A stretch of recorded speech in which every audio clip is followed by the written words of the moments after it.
এইখান থেকে আমার সামনে যারা বসে আছেন, এর মধ্যে থেকে মুরব্বী যারা বসে আছেন, ওমরা বা হজ করতে গিয়েছেন, এরকম একজন হাত তুলেন। ওমরা বা হজ করে আসছেন, একজন মুরব্বী মানুষ, ওই যে লাল টুপি পরে বসে আছে, রুমন নিয়ে আসো তো ওনাকে।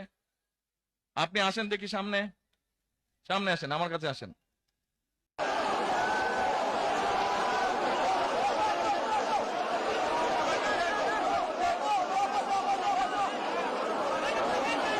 চশমা ঝুলছে, চশমা ঝুলছে।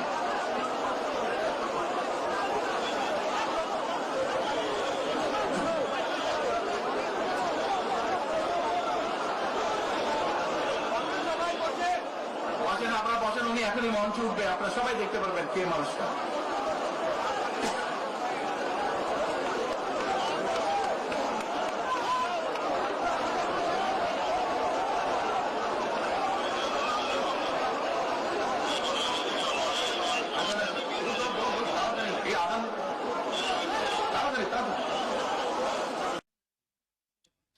কি নাম আপনার? এটিএম হেলাল। ওই এইদিকে বলেন। এটিএম হেলাল। বাড়ি কই? সুনামগঞ্জ। বাড়ি সুনামগঞ্জ। সুনামগঞ্জ কোথায়? শান্তিগঞ্জ। এই সুনামগঞ্জের মানুষ আছে এখানে? এই লোক আপনাদের মানুষ? আচ্ছা, এখন বলেন কবে গেছিলেন আপনি? হজ না উমরায় গেছিলেন? উমরাতে গেছি 16তে, হজে গেছি 17তে। উমরাতে গেছেন 16তে, হজে গেছেন 17। এখন আমাকে বলেন, আপনি তো উমরা হজ করে আসছেন, যে মাইকের সামনে দাঁড়ান। আপনি কাবা শরীফে গেছেন? জি। কাবা শরীফের মালিক কে? আল্লাহ। জোরে বলেন। আল্লাহ। কাবা শরীফের মালিক কে? আল্লাহ। আল্লাহ। আমরা মুসলমান সবাই এই দিন দুনিয়ার, আমরা যে এই পৃথিবী দেখি, এই পৃথিবীর মালিক কে? আল্লাহ।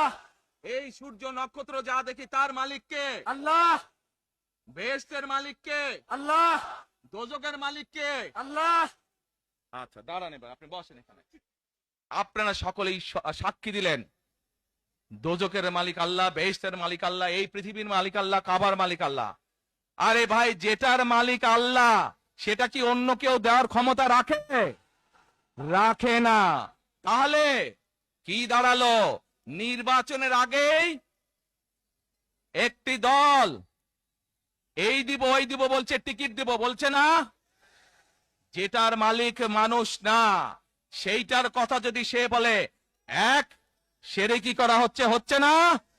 যার মালিক আল্লাহ, যার অধিকার শুধু আল্লাহর একমাত্র, সবকিছুর অধিকার উপরে আল্লাহর অধিকার।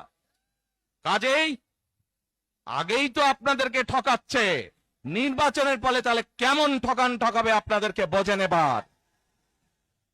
শুধু ঠকাচ্ছেই না মানুষকে, যারা মুসলমান তাদেরকে শিরকি করাচ্ছে তারা। নাউজুবিল্লাহ।